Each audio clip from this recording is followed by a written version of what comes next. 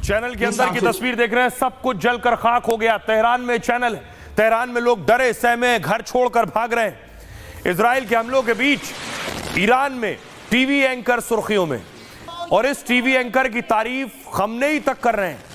News room में live समाचार पढ़ रही थी, तभी टीवी चैनल की इमारत पर अचानक मिसाइल हमला हुआ और भीषण हमले में ईरानी चैनल की इमारत जलने लगी। जोरदार धमाके से स्टूडियो में भी धुआं और मलबा भर गया। एंकर को प्रसारण छोड़कर वहां से हटना पड़ा, लेकिन धमाके और जान के खतरे के बीच वो वापस लौट कर आई। उसने अपना बुलेटिन पूरा किया। जिस एंकर की पूरे ईरान में तारीफ हुई, उनका नाम है सहरम ईमानी। ईमानी पहले एक फूड इंजीनियर थी, लेकिन 2010 में मीडिया के क्षेत्र में कदम रखा और जल्द ही ईरान के आधिकारिक चैनल में अपनी जगह बना ली और ईरान टीवी का जाना माना नाम बन गई। वो अरेबिक भाषा में खबरें पढ़ती हैं। दरअसल इजरायली हमलों से जान बचाने के लिए ईरान में भगदड़ मची है। राजधानी तेहरान से निकलने वाली सड़कें कारों से भरी पड़ी हैं। इस वक्त ज्यादा भीड़ बढ़ने से कारों की लंबी कतारें लग गई हैं। कुछ लोग ईरान के गांव की तरफ भाग रहे हैं जान बचाने के लिए, तो कुछ ईरानी देश छोड़कर तुर्की, पाकिस्तान जैसे पड़ोसी देशों का रुख कर रहे हैं। ईरान और तुर्की के बीच सीमा क्रॉसिंग पर भीड़ बढ़ गई है। लोग जान बचाने के लिए ईरान छोड़कर तुर्की भागना चाहते हैं। ऐसी तस्वीर पाकिस्तानी बॉर्डर से भी सामने आ रही है, जहां ईरान छोड़कर पाकिस्तान भागने वालों की भीड़ नजर आ रही है। हालांकि सोचिए, ताज्जुब की बात यह, मुस्लिम देश पाकिस्तान, वहां की शाहबाज सरकार ईरानियों के लिए अपनी सीमा को बंद कर दिया है। ईरान और पाकिस्तान के बीच 909 किलोमीटर लंबी बॉर्डर पर किसी भी शख्स के आने पर रोक लगा दी गई है। यह है इन देशों की हकीकत। भागने वालों में सबसे ज्यादा तेहरान के लोग शामिल हैं, क्योंकि तेहरान ही इजराइल का मेन टारगेट है। इजरायली सेना ने खुद तेहरान छोड़ देने की अपील की, यानी तेहरान पर बहुत बड़े हमले की तैयारी हो रही है। तेहरान राजधानी के साथ ही कई कारणों से महत्वपूर्ण है। यहाँ संसद भवन है, राष्ट्रपति भवन समेत कई मंत्रालय मौजूद है, यानी पूरे ईरान का कंट्रोल रूम तेहरान में ही स्थित है। ईरान के सुप्रीम लीडर खमनेई भी यहीं रहते हैं और तेहरान को ईरान की अर्थव्यवस्था का दिल भी कहा जाता है। यहाँ गैस और तेल से संबंधित तमाम कारोबार मौजूद है। तेहरान की कुल आबादी 1.5 करोड़ के आसपास है, जो कि ईरान की कुल आबादी का 12 से 18% तक है। तेहरान पर हमला मतलब ईरान का पूरा खात्मा। हालांकि इसलिए इजराइल का मुख्य टारगेट तेहरान शहर है। अब आपको दिखाऊं कि दूसरी तरफ जो भारतीय ईरान में रह रहे हैं, वो भारतीय भी वहां से निकलना चाह रहे हैं। ईरान से आर्मेनिया पहुंच गए भारतीय, हजारों की संख्या में भारतीय रहते हैं ईरान में। वो किसी तरह से कोशिश में है कि भारत वापस आए और भारत सरकार भी अपने स्तर पर भारतीयों को वहां से निकाल रही है। देखिए जरा, भारतीयों को कैसे लाया जा रहा है, आखिर किस रूट से भारतीय वापस आएंगे, क्योंकि इस वक्त जंग चल रही है, एयर स्पेस बंद है, तो आखिर उनकी वापसी कैसे होगी। ये मैप आप देख रहे हैं, ईरान का नक्शा आप देख रहे हैं। किस तरह से इस नक्शे के जरिए आप समझिए कहां से कहां जाना है और उसके बाद किस तरह से ये लोग भारत वापस आएंगे। इसे फिर से प्ले कीजिए जरा। और कैसे आप देखिए नारदूस चौकी देख रहे हैं, वहां से एयरपोर्ट जाएंगे और उस एयरपोर्ट से जाकर आर्मेनिया जाएंगे, उस यरवेन एयरपोर्ट से फिर भारत लौटेंगे। ईरान में बिगड़ते हालात के बीच भारत ने बड़ा एक्शन लिया है। वहां फंसे भारतीयों को निकालने का अभियान शुरू हुआ है और उर्मिया यूनिवर्सिटी से 110 छात्रों को बॉर्डर पर पहुंचाया गया। यहां से बस के जरिए ये भारतीय छात्र आर्मेनिया एयरपोर्ट पहुंचेंगे। येरवेन एयरपोर्ट से फ्लाइट के जरिए सभी भारत लाए जाएंगे और ईरान के प्रमुख शहरों से आर्मेनिया का बॉर्डर बहुत नजदीक है, इसलिए आर्मेनिया देश को भारतीयों के रेस्क्यू के लिए चुना गया है। आर्मेनिया के साथ ही विदेश मंत्री एस जयशंकर ने यूएई से भी बात कर ली है। जरूरत पड़ने पर यूएई का भी सहयोग रेस्क्यू में ले सकते हैं। ईरान में हमलों की वजह से एयर स्पेस पूरी तरह से बंद है और इसी वजह से भारत का कोई भी विमान वहां लैंड नहीं कर सकता, इसलिए दूसरे देशों के जरिए भारतीयों को ईरान से निकाला जा रहा है। 1500 छात्र समेत करीब 10,000 भारतीय इस वक्त ईरान में। 110 भारतीय छात्रों का पहला जत्था जल्द भारत पहुंचने वाला है। फिलहाल ईरान में फंसे भारतीयों की वापसी का अभियान शुरू हो गया है। आइए आपको सुनवाता हूं, सुनिए अखिलेश यादव क्या कह रहे हैं और क्या कह रहे हैं वो लोग जिनके परिवार के लोग फंसे हुए हैं। बगल में गए हुए हैं, किसी एयरपोर्ट पे उतर जाए सबको लेके आए। बगल में गए हुए हैं, किसी एयरपोर्ट पे उतर जाए सबको लेके आए। बगल में गए हुए हैं, किसी एयरपोर्ट पे उतर जाए सबको लेके आए। क्योंकि रात को ये वहाँ ज्यादा अटैक्स वगैरह होते, चाहे वहाँ से या यहाँ से। सप्लाईज नहीं पहुँच पा रही है और बेसिकली वो खुद कुक कर रही है, तो वो बोल रहे थे हमको, हम बना रहे थे लेकिन खा नहीं पा रहे थे टेंशन की वजह से। तो बाकी यूनिवर्सिटी वालों का भी उनका सपोर्ट मिला, लेकिन एम्बेसी वालों के हम थैंकफुल है कि उन्होंने उनको कंटिन्यू उनके साथ इन टच रहे, उनको सपोर्ट किया, उनको आज मॉर्निंग में इवैक्यूएट किया। अभी पता नहीं है क्योंकि उसका कंटैक्ट ही नहीं है, अभी पता नहीं वो कहाँ पहुँचे, ना उनको बोला गया है कि हम आपको कहाँ ले जाएंगे, लेकिन खाली एम्बेसी वालों ने बोला हम आपको सेफर प्लेस पे ले जाएंगे, वहाँ से फिर हम देखेंगे, हम आपको इवैक्यूएट करके दिल्ली भेज देंगे। अब सवाल यह है कि ईरान और इजराइल दोनों के ऊपर भीषण हमला कर रहा है। ये ईरान की तस्वीरें आप देख रहे हैं। इजराइल ने जो ईरान पर हमला किया है, ये वो तस्वीरें, तेहरान की तस्वीरें। सबसे ज्यादा अटैक तेहरान में, इसीलिए सबसे ज्यादा लोग तेहरान छोड़कर भाग रहे हैं। सुनिए, एक रॉकेट इस साइड ही आ रहा है, वो देखो, वो रॉकेट आ रहा है इधर। अगर आप सुनिए तो किसी भारतीय ने जो तेहरान में था, उसने वीडियो बनाए हैं मिसाइल के, वो हिंदी में बातचीत कर रहा है। बगल कोसार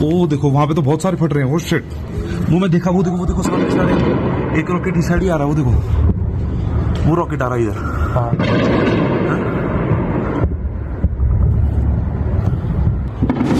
ओ एक और गया। बगल कोसार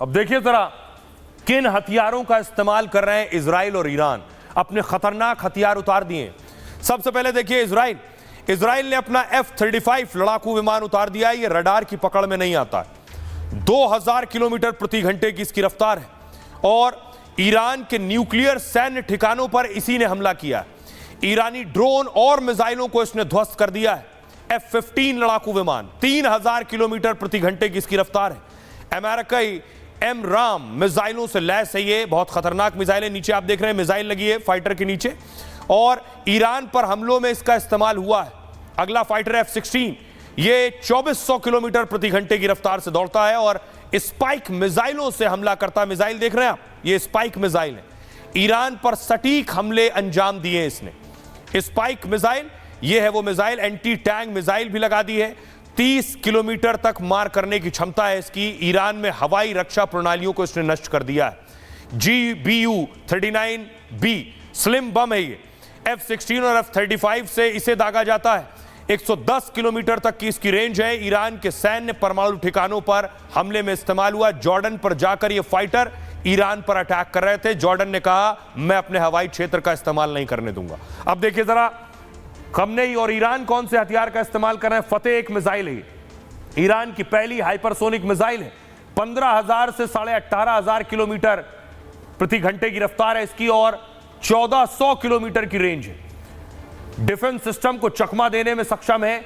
इजराइल पर हमले में इस्तेमाल की गई फतेह 2 मिसाइल देखिए, 1500 किलोमीटर की रेंज है इसकी। डिफेंस सिस्टम को यह भी चकमा दे सकती है। दावा है ईरान ने अब तक इजराइल पर इस्तेमाल नहीं की है। ये है खोरम शहर 4 मिसाइल, बैलिस्टिक मिसाइल है ये। ईरान की 2000 किलोमीटर की रेंज है, 1500 किलोग्राम विस्फोटक ले जाने में सक्षम है। इजराइल के कई ठिकानों को इसने निशाना बनाया है। यह इमाद मिसाइल मध्यम दूरी की बैलिस्टिक मिसाइल है ये। 7402 किलोमीटर प्रति घंटे की रफ्तार और 1700 से 2000 किलोमीटर की रेंज है इसकी। 13 जून को इजराइल के खिलाफ इस्तेमाल की गई है। यह है शाहेद ड्रोन, रेंज है इसकी 2000 किलोमीटर, रफ्तार 200 किलोमीटर प्रति घंटा और रडार से बचने में भी सक्षम है। ये इजराइल के खिलाफ जंग में इसका इस्तेमाल हुआ। यह अरशद ड्रोन आत्मघाती और एंटी रडार ड्रोन है। इजराइल की रडार प्रणाली का टारगेट किया है इसने। यह गाजा ड्रोन 2000 किलोमीटर की रेंज है इसकी और 35 घंटे तक उड़ान भर सकता है। लंबी दूरी के टारगेट को अटैक कर सकता है। दावा है इजराइल के खिलाफ अब तक इसका भी इस्तेमाल नहीं हुआ है। यानी ये हथियार जिनका इस्तेमाल ये दोनों कर रहे हैं, लेकिन बहुत से हथियार अब तक ईरान ने नहीं शुरू किए। लेकिन डर अमेरिका और इजराइल को यह है कि ईरान 20,000 मिसाइलें बना चुका है, इन मिसाइलों का इस्तेमाल कर सकता है। ईरान इजराइल के हमलों का जवाब मिसाइल से दे रहा है। ईरान की सबसे बड़ी ताकत उसकी मिसाइलें हैं। दावा है ईरान के पास करीब 20,000 मिसाइलें, जिनमें 3,000 बैलिस्टिक मिसाइलें, 2,000 मिसाइल सीधे इजराइल तक पहुंच सकती हैं। ईरान के एक नेता ने दावा किया कि हम 100 दिन के युद्ध के लिए तैयार हैं। ईरानी मिसाइलों को इजराइल का डिफेंस सिस्टम नहीं रोक पाएगा। ईरान ने कुछ दिनों पहले अपनी अंडरग्राउंड मिसाइल फैक्ट्री की तस्वीरें जारी की थी। ईरान के पास फतेह से लेकर तमाम ऐसी मिसाइलें हैं जो इजराइल के सभी शहरों को निशाना बना सकती हैं। ईरान ने अपनी मिसाइल पावर से ही इजराइल पर पलटवार किया है। ईरान की दूसरी सबसे बड़ी ताकत है उसके ड्रोन। ईरान के ड्रोन सस्ते और बेहद घातक हैं। ईरान के पास शहेद, मुहाजिर से लेकर कई तरह के ड्रोन हैं। ईरान के ड्रोन 2000 से लेकर 2500 किलोमीटर तक हमला कर सकते हैं और कई ड्रोन इतनी कम ऊंचाई से हमला करते हैं कि इन्हें रडार भी नहीं पकड़ सकते हैं। इजराइल ईरान जंग के बीच तुर्की के राष्ट्रपति का ऐलान है कि तुर्की छोटी लंबी दूरी के मिसाइल का उत्पादन बढ़ा देगा। एर्दोगन ने कहा है कि बहुत कम समय में हम ऐसी क्षमता हासिल करेंगे जिससे कोई हमें चुनौती देने की हिम्मत नहीं करेगा। तुर्की अपने मिसाइल के जखीरे को बढ़ाने पर लगा हुआ है। एर्दोगन ने इजराइल के हमले की कड़ी निंदा भी की है। कहा इजराइल अपने वजूद को खतरे में डाल रहा है, इजराइल खुद अपनी तबाही की ओर बढ़ रहा है। तुर्की मध्यस्थता की भूमिका के लिए तैयार है। लेकिन सोचिए, क्या ईरान को कोई और मदद कर रहा है? कोई बड़ी ताकत मदद कर रही है? क्या वो ताकत यह है? क्या ईरान को रूस मदद कर रहा है? क्या ईरान को हथियार देने में रूस का हाथ है? अब सवाल यह उठ रहा है कि ईरान को इतनी ताकत कैसे मिल रही है? क्या रूस और चीन भी उसके साथ आकर खड़े हो गए? देखिए, ऐसा क्यों माना जा रहा है? ईरान 4 दिन से इजराइल पर हमले कर रहा है, लेकिन अब तक उसके हथियार कम होते नहीं दिख रहे हैं। जिस तरह वो इजराइल के कई शहरों में तबाही मचा रहा है, उससे अब सवाल यह उठ रहा है, क्या ईरान के साथ कोई है? ईरान के मददगार में सबसे पहला नाम चीन का आ रहा है। इजराइल के हमले के बाद चीन यूनाइटेड नेशंस में ईरान के साथ खड़ा रहा। हाल में खबर आई कि तेहरान में एक चीनी कार्गो विमान पहुंचा है। चीनी विमान की ट्रैकिंग डिवाइस बंद थी, इसलिए वो रडार की पकड़ में नहीं आया। माना यह भी जा रहा है कि चीन ने ईरान को भारी मात्रा में हथियार दिए हैं। तो क्या इन्हीं हथियारों से वो इजराइल पर लगातार हमले कर रहा है? क्या अमेरिका को टारगेट करने के लिए चीन ईरान का साथ दे रहा है? दावा तो यह भी है कि चीन ईरान को परमाणु कार्यक्रम में साथ दे सकता है। दूसरी तरफ नाम रूस का भी है। जब यूक्रेन से जंग छिड़ी तो ईरान ने रूस का साथ दिया था। ईरान ने पुतिन को अपना अचूक हथियार शाहेद ड्रोन दिया था। तो क्या पुतिन भी ईरान को अपने हथियार दे रहे हैं? वैसे भी ईरान हथियारों की सबसे ज्यादा डील रूस से करता है और उसके पास रूस का खतरनाक सुखोई फाइटर प्लेन है। ईरान ने रूस से ही S-300 डिफेंस सिस्टम भी खरीदा है। मिसाइल और परमाणु ताकत में रूस सबसे आगे है। जिस तरह ईरान मिसाइल से 2000 किलोमीटर दूर तबाही मचा सकता है, उससे लग रहा है कि उसे कुछ मिसाइलें रूस से मिली हैं। जानकार मानते हैं कि जैसे अमेरिका ने रूस को यूक्रेन में उलझाया, अब पुतिन भी उसी तरह अमेरिका को ईरान में फंसाना चाहते हैं। इसलिए वो पर्दे के पीछे से लगातार ईरान का साथ दे सकते हैं। सुनिए जरा क्या कुछ कह रहे हैं बेंजामिन नेतन्याहू। इजरायली वायुसेना तेहरान के आसमान को नियंत्रित कर रही है। हम अपने 2 लक्ष्यों को प्राप्त करने की दिशा में आगे बढ़ रहे हैं, परमाणु खतरे को खत्म करना और मिसाइल खतरे को खत्म करना। जब हम तेहरान के आसमान को नियंत्रित करते हैं तो हम इन लक्ष्यों, शासन के लक्ष्यों को निशाना बना रहे होते हैं। अब सवाल यह है कि क्या इजराइल ईरान के परमाणु ठिकानों पर निशाना साधने जा रहा है, उन्हें पूरी तरह से तबाह करके ही दम लेगा। जरा देखिए, यह मैं आपको ईरान के न्यूक्लियर प्लांट दिखा रहा हूं। पहली तस्वीर आप देखिए, पूरी तरह से ढांचा सही सलामत है। और दूसरी तस्वीर देखिए, इजराइल के हमले में न्यूक्लियर प्लांट पर अटैक हुआ, न्यूक्लियर प्लांट को नुकसान पहुंचा, लेकिन न्यूक्लियर प्लांट पूरी तरह से अभी खत्म नहीं हुआ है ईरान का। ईरान के न्यूक्लियर क्या अभी सुरक्षित हैं और इजराइल उनके न्यूक्लियर खत्म करके ही दम लेगा। इसलिए आखिर क्या प्लान है आगे इजराइल का और क्यों ईरान के न्यूक्लियर खत्म नहीं हो सके, ये आप देख रहे हैं। नीचे आप देख रहे हैं खमनेई साहब बैठे हैं और बंकर के अंदर ईरान के न्यूक्लियर हैं। ऊपर आप अमेरिकी बॉम्बर देख रहे हैं। ईरान के परमाणु का खात्मा इजराइल का टारगेट है, लेकिन यह सिर्फ बमबारी से संभव नहीं हो पा रहा है। कई परमाणु ठिकानों को इजराइल ने अटैक किया, लेकिन ईरान का इसमें बहुत ज्यादा नुकसान नहीं हुआ है। इसका नाम है फोर्डो न्यूक्लियर प्लांट। ईरान का सबसे सुरक्षित ठिकाना है ये, जो कि राजधानी तेहरान से करीब 200 किलोमीटर दूर है। यहां न्यूक्लियर प्लांट 300 फीट गहराई में बनाया गया है और इसी वजह से इसे नुकसान पहचाना मुश्किल हो रहा है। दावा यह है कि अमेरिकी B-52 बॉम्बर से हमला हो सकता है। अमेरिका का B-52 बॉम्बर एक विनाशक बंकर बस्टर है, यानी बंकर फोड़ देता है, लेकिन वो भी 60 फीट गहराई तक ध्वस्त कर पाएगा। दावा है इस अटैक के बाद इजराइल कमांडो उतारेगा। 10,000 इजरायली कमांडो ईरान के इस न्यूक्लियर प्लांट पर पहुंचेंगे और इसलिए इजराइल ईरानी सेना के खतरे को कम कर रहा है। ईरानी एयरफोर्स की ताकत को इजराइल कमजोर कर रहा है। इजराइल ने ईरान के 30% हवाई क्षेत्र पर कब्जा किया, यह भी दावा कर रहा है। अब जल्द ही कमांडो ऑपरेशन की भी शुरुआत हो सकती है। सुनिए क्या कुछ कह रहे हैं इजराइल के राष्ट्रपति ईरान के परमाणु पर। अमेरिका इजराइल के अत्याचारों में पूरी तरह से भागीदार है। हम यह दावा नहीं करते कि सभी अमेरिकी या यहां तक कि सभी अमेरिकी नीति निर्माता इजरायली शासन की आक्रमणता का समर्थन करते हैं, लेकिन इजराइल अमेरिका के बिना ऐसे हमले नहीं कर सकता था। अब सवाल यह है कि क्या ये जो परमाणु बम हैं अगर ईरान के पास और बंकर के अंदर है, तो उन्हें खत्म करने के लिए नेतन्याहू की क्या तैयारी है? क्या नेतन्याहू उन्हें खत्म करने के लिए अपनी सेना उतार देंगे ईरान के अंदर? वो सेना जाकर वो परमाणु बम खत्म करके ही लौटेगी। क्या नेतन्याहू ने यह तैयारी कर ली है? अपनी सेना से बात कर ली है, अधिकारियों से बात कर ली है। नेतन्याहू लगातार एक्शन में है। एक तरफ उन्हें गाजा भी देखना है, दूसरी तरफ ईरान पर हमले भी हो रहे हैं। लगातार बैठकें भी नेतन्याहू कर रहे हैं, सारे अधिकारियों के साथ बैठकें कर रहे हैं कि आगे का प्लान ऑफ एक्शन क्या होगा। तो क्या ईरान में घुसकर अब अटैक की तैयारी है? ऐसा संभव है या नहीं? इजराइल ईरान के फोर्डो प्लांट को ध्वस्त करने के लिए कमांडो ऑपरेशन शुरू कर सकता है। अंतर्राष्ट्रीय परमाणु ऊर्जा एजेंसी ने बयान दिया कि ईरान का फोर्डो न्यूक्लियर प्लांट अभी तक इजरायली हमलों से सुरक्षित है। इजराइल हर हाल में फोर्डो को बर्बाद कर देना चाहता है। माना जा रहा है कि इजरायली हमले में तब तक नहीं रुकेंगे हमले जब तक फोर्डो का किला टूट नहीं जाता। 10,000 कमांडो को इजराइल जमीनी ऑपरेशन के लिए उतार सकता है। फोर्डो प्लांट कम से कम 90 मीटर मोटी चट्टानों के नीचे बना हुआ है। ईरान ने यहां अपनी स्पेशल फोर्सेस की तैनाती कर रखी है। ऐसे में इजराइल के लिए कमांडो ऑपरेशन आसान नहीं होगा।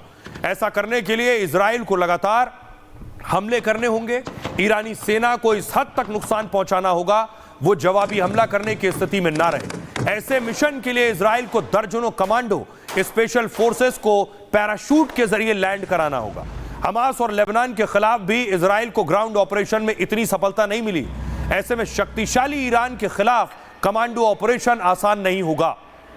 सुनिए जरा डिफेंस एक्सपर्ट के सिन्हा साहब इस पर क्या कह रहे हैं।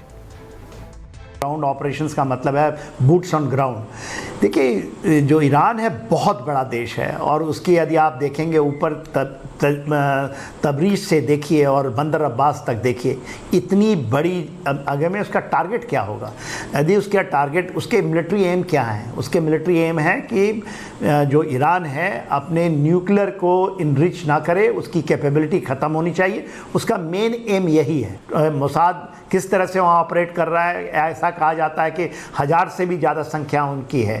तो मोसाद के एक्चुअल ऑपरेटिव्स हैं या IRGC या दूसरे जो कंप्रोमाइज्ड ईरानियंस हैं उनको वो यूज़ कर रहा है, वो उनकी ऑपरेटिव है।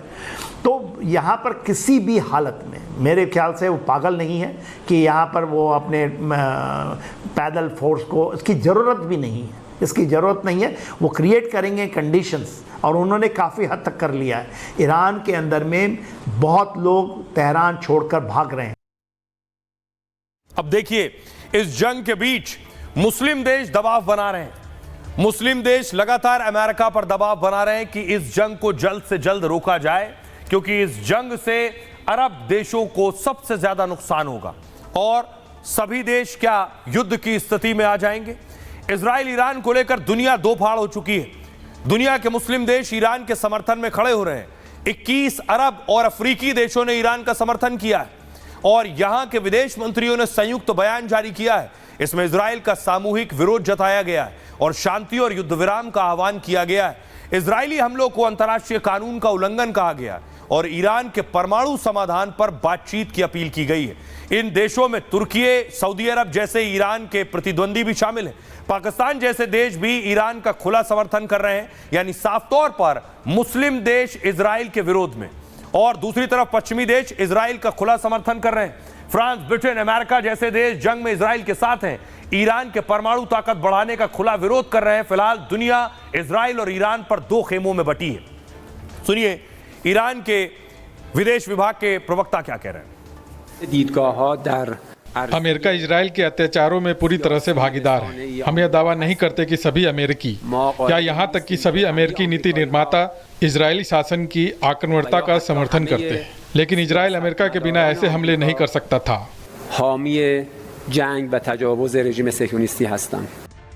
अब सबसे डर की बात यह है कि पाकिस्तान का इसमें कोई लेना देना नहीं, लेकिन पाकिस्तान फिर भी डरा हुआ है कि हमारा नंबर ना आ जाए। पाकिस्तान की फजीयत एक हुई, वो तस्वीर मैं आपको दिखाऊं, अगली तस्वीर। मुनीर पहुंचे थे आज अमेरिका। मुनीर की तस्वीर प्ले कीजिए प्लीज। ये आप देख रहे हैं मुनीर जब अमेरिका पहुंचे तो अमेरिका में उनके खिलाफ नारेबाजी हो रही है और अमेरिका में लोग उनको शेम ऑन यू कह के नारे लगा रहे हैं। Shame on you, free Pakistan, civilian supremacy in Pakistan, shame on you, shame on you, shame on you, shame on you, dictator, shame on you, dictator, shame on you, shame on you, dictator, shame on you, Asim Munir, shame on you, shame, shame on you, shame on you, shame. तो देखिए असीम मुनीर का कितना grand welcome हुआ America पहुंचते ही। अब आपको बताऊं पाकिस्तान क्यों डरा हुआ है इस जंग से। जिस दिन से इजराइल ने ईरान पर हमले शुरू किए उसी दिन से पाकिस्तान इजराइल से खौफ और टेंशन में। पाकिस्तान के मंत्री से लेकर सांसद तक घबराए हुए हैं। इजराइल ने पाक का कोई जिक्र नहीं किया, फिर भी ये परेशान है। रक्षा मंत्री ख्वाजा आसिफ ने कहा हम भी बर्बाद हो जाएंगे, ईरान बेलगाम रहा तो ईरान के बाद हमारी तबाही है। इजराइल अकेला देश है जो किसी परमाणु संधि का हिस्सा नहीं है, वो ना NPT समझौते को मानता है ना उसकी कोई जवाबदेही है। ईरान पर जहां IAEA जैसी एजेंसियां कड़ी नजर रखती हैं, वहीं इजराइल बिना निगरानी के किसी को भी धमकी से दे सकता है। पाक ने कहा किसी ने हम पर बुरी नजर डाली तो आंखें निकाल लेंगे। इजराइल पाकिस्तान की तरफ देखने की जुर्रत भी ना करे। अगर उसने ऐसा करने की हिम्मत की तो हम में इतनी क्षमता है कि हम ईंट का जवाब पत्थर से दे सकते हैं। एक सांसद ने कहा भारत ने पहले इजरायली ड्रोन मारा, अब इजराइल ईरान के बाद खुद हमें टारगेट कर सकता है। सुनिए जरा इशाक डार क्या कुछ कह रहे हैं। ये वही पाकिस्तान है जो ईरानी बॉर्डर पर मौजूद है, उन्हें अपने यहां शरण भी नहीं दे रहा है। सुनिए पाकिस्तान के मंत्री को, जनरल्स को कोट करके कि जी पाकिस्तान ने ये कहा है कि अगर इसराइल ने हमारे ऊपर न्यूक अटैक किया तो पाकिस्तान इसराइल के ऊपर न्यूक्लियर हमला कर देगा।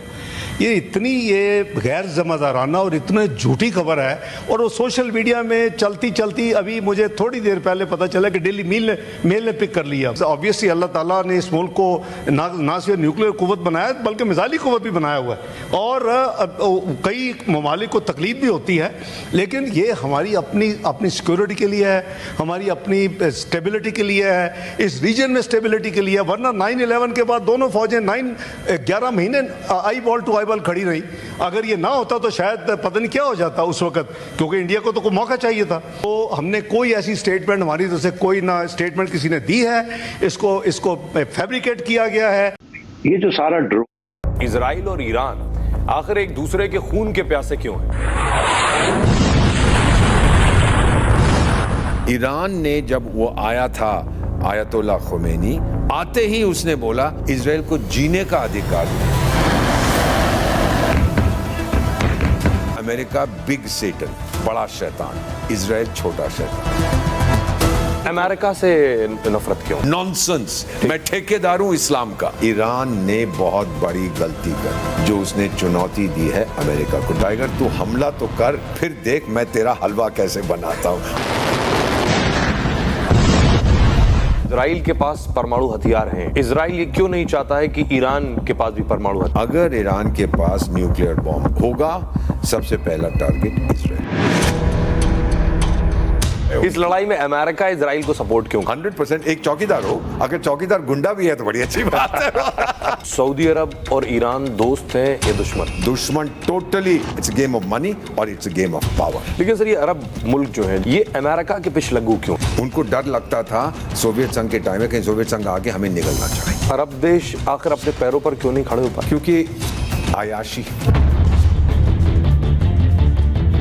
फादर किंग अब्दुल्ला, उसका फादर, उसके मेरे ख्याल 800-900 तो पत्नियां थी उसकी और 2-3 हजार बच्चे थे उसके। फिलिस्तीन और इजराइल का सल्यूशन क्या है? I don't know. इजराइल को जीने का अधिकार है, पैलेस्टाइन को जीने का अधिकार है। उम्मीद करता हूं कि आपको ये पसंद है। यू नो समथिंग, ये जो चैनल है ना रिपब्लिक टीवी, देखते रहिए। It's the best in the world.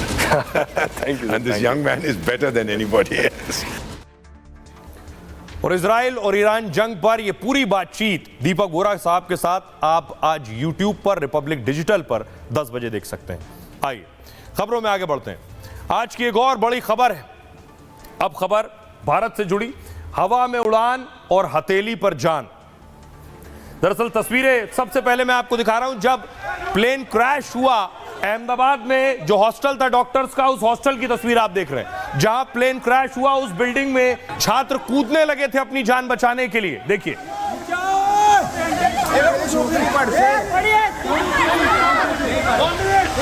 नहीं पड़ा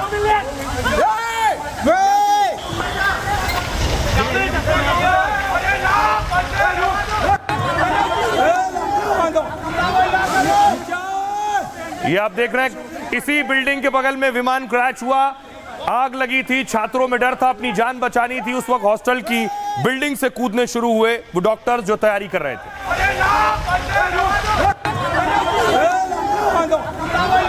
अब मैं आपको तस्वीर दिखाने जा रहा हूं। रमेश विश्वास की नई तस्वीर आई है जो उस वक्त बचे थे क्रैश के बाद।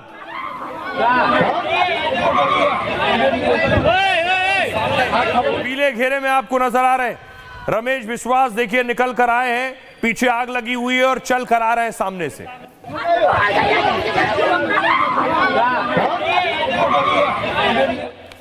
और इस हादसे के बाद अभी भी तस्वीरें आई जिसमें प्लेन में खराबी की जानकारी मिल रही है। अहमदाबाद में लंदन की एक और फ्लाइट कैंसिल हो गई। एयर इंडिया के फ्लाइट नंबर AI-159 को कैंसिल कर दिया गया। 5 दिन में अहमदाबाद टू लंदन की दूसरी फ्लाइट कैंसिल हुई है। एयर इंडिया की AI-159 को दोपहर 1:10 पर उड़ान भरनी थी, लेकिन खबर है कि तकनीकी खराबी की वजह से इसे कैंसिल कर दिया गया। टेक ऑफ से कुछ घंटे पहले ही इस तकनीकी खराबी का पता चला। हालांकि एयर इंडिया ने विमान में खराबी से इनकार किया है। फ्लाइट कैंसिल होने से पैसेंजर्स को जो परेशानी पर हुई उसके लिए खेद जताया। एयर इंडिया ने एक और फ्लाइट को कैंसिल कर दिया। एयर इंडिया के मुताबिक फ्लाइट संख्या AI-170 आज कैंसिल रहेगी। इस विमान को लंदन से अहमदाबाद आना था, उसके बाद अहमदाबाद से अमृतसर के लिए जाना था। एयर इंडिया ने एक और फ्लाइट को रद्द कर दिया। एयर इंडिया की इस फ्लाइट का नंबर है AI-142 और AI-142 भी टेक्निकल परेशानी आने पर रद्द की गई। फ्लाइट की उड़ान से पहले जांच के दौरान गड़बड़ी दिखी। AI-142 को दिल्ली से पेरिस के लिए उड़ान भरना था। एयर इंडिया ने कहा कि परेशानी को दूर किया जा रहा है। पिछले 3 दिन में 6 फ्लाइट कैंसिल की गई हैं। इनमें 3 फ्लाइट केवल एयर इंडिया की हैं। आज सुबह कोलकाता एयरपोर्ट पर विमान से लोगों को उतरना पड़ा। यह विमान सैन फ्रांसिस्को से कोलकाता होते हुए मुंबई जा रहा था, लेकिन विमान में अचानक तकनीकी खराबी आ गई। विमान के बाएं इंजन में खराबी आने का पता चला। आज ही इंडिगो विमान में बम की सूचना मिली। यह विमान मस्कट से कोच्चि होते हुए दिल्ली जा रहा था और नागपुर एयरपोर्ट पर इसकी इमरजेंसी लैंडिंग करवाई गई। 16 जून को एयर इंडिया की 2 फ्लाइट्स को वापस लौटना पड़ा। एक फ्लाइट हांगकांग से दिल्ली आ रही थी जिसमें तकनीकी खराबी आ गई और दूसरी फ्लाइट दिल्ली से रांची की उड़ान पर थी जिसे तकनीकी समस्या के कारण दिल्ली को डाइवर्ट करना पड़ा। 15 जून को ब्रिटिश एयरवेज की फ्लाइट लंदन से चेन्नई आ रही थी और इसे भी तकनीकी खराबी की वजह से वापस लौटना पड़ा। 15 जून को ही लुफ्थांसा एयरलाइंस को बम से उड़ाने की धमकी मिली, जिसके कारण लुफ्थांसा को फ्रैंकफर्ट में वापस लैंडिंग करनी पड़ी। सुनिए जरा, फ्लाइट्स कैंसिल हो रही है, लोग क्या कह रहे हैं। 2 बार हमारी ये फ्लाइट कैंसिल हुई है और एयर इंडिया कोई जवाब नहीं देते। हम मैसेज भी करते तो इतना होल्ड होता है, हमको 15-15 मिनट होल्ड रखना पड़ता है और हमको सामने से भी अच्छा कोई रिस्पांस नहीं आता है एयर इंडिया में से। अब हम लोग अभी अगली बार से एयर इंडिया में आने वाले नहीं है। तो अभी क्या है, मॉर्निंग में मैंने कॉल किया था एयर इंडिया में, उन लोगों ने बताया कि जो फ्लाइट है वो ऑन टाइम है। फिर हम इधर आए तो बता रहे थे कि फ़्लाइट है वो डिले हुई है 3 आवर्स। सो हमको 1 PM की जगह 3 PM का टाइम दिया और अभी जब टाइम बोर्डिंग का आया, अंदर जाने का है, चेक इन का टाइम आया, तो वो लोग बोल रहे हैं कि अब फ्लाइट कैंसिल हो गई है। अब आपको दिखाने जा रहा हूं केदारनाथ हेलीकॉप्टर हादसे में मारे गए पायलट राजबीर सिंह चौहान का आज अंतिम संस्कार हुआ। आज जयपुर के चांदपोल मोक्ष धाम में उनका अंतिम संस्कार हुआ। उन्हें आखिरी विदाई देने के लिए परिवार और रिश्तेदारों के साथ आसपास के लोग भी बड़ी संख्या में मौजूद थे। यह क्षण इतना भावुक था कि सबकी आंखों में आंसू नजर आ रहे थे। उनकी पत्नी लेफ्टिनेंट कर्नल दीपिका चौहान ने उन्हें दाह संस्कार स्थल पर पुष्पांजलि अर्पित की। इस दौरान वो काफी देर तक चुपचाप वहां खड़ी रहीं और उन्हें निहारती रहीं, जिसे देखकर हर कोई भावुक हो गया। अंतिम संस्कार से पहले जब उन्हें दाह संस्कार के लिए ले जाया जा रहा था, तब दीपिका आगे आगे सेना की वर्दी में अपने पति की फोटो लेकर चल रही थी। इस दौरान उनके साथ नाते रिश्तेदार, आस पड़ोस के और जानने वाले तमाम लोग साथ चल रहे थे। सेना में राजवीर के बैचमेट भी उनके इस अंतिम सफर में शामिल हुए। राजस्थान सरकार में मंत्री और बीजेपी नेता राज्यवर्धन सिंह राठौर भी साथ चल रहे थे। विधायक बालमुकुंद आचार्य और दूसरे राजनीतिक दल और सैन्य अधिकारी भी मौजूद थे। 15 जून को केदारनाथ हेलीकॉप्टर क्रैश में राजवीर सहित 7 लोगों की मौत हो गई थी।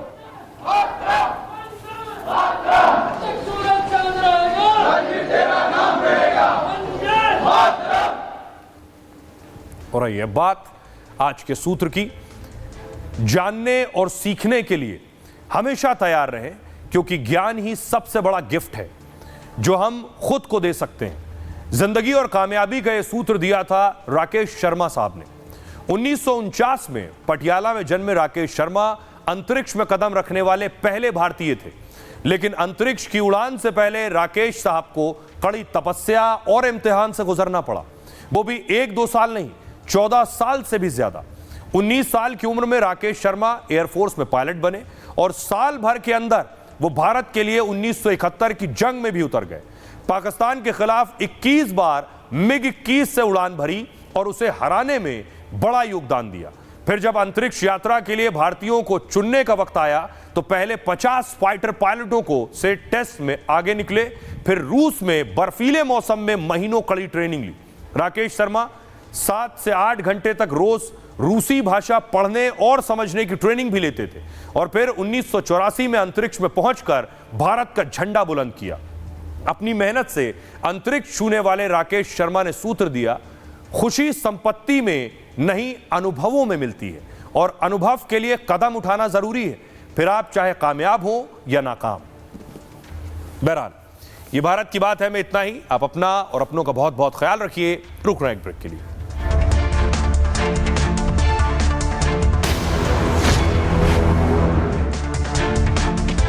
MDH की हल्दी मिर्ची धनिया करे कमाल, ये रंग दे, ये खुशबू दे, ये तीखा, ये कम पड़े, क्या निराला MDH मसाला।